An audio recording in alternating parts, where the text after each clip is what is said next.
Acid आक्रमण और पीड़िता क्षतिपूरण योजना संपर्कित सचेतनता कार्यक्रम 17 सेप्टेम्बर 2024 तारीख मंगलवार दिन जिला आईन सेवा प्राधिकरण झारसुगुड़ा आनुकूल्य ने जिला और दौरा जज तथा जिला आईन सेवा प्राधिकरण अध्यक्ष श्री प्रशांत कुमार नायक निर्देश क्रमे नालसा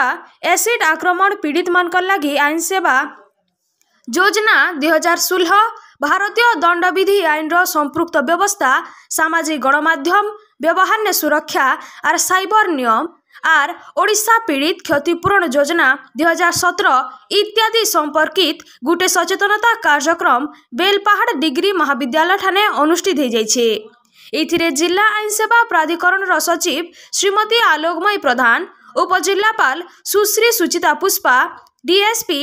IUCAW मंड हांसदा, मुख्य आईन सहायता प्रतिपक्ष वकील श्रीमती साजदा बेगम और सामाजिक विज्ञान विभाग प्राध्यापक श्री बी नाहक प्रमुख जोग देथिले। अतिथि माने इ सबु विषय वस्तु उपरे विस्तृत भावे आलोचना करला संगे छात्र छात्री मानकु सचेतन करिथिले।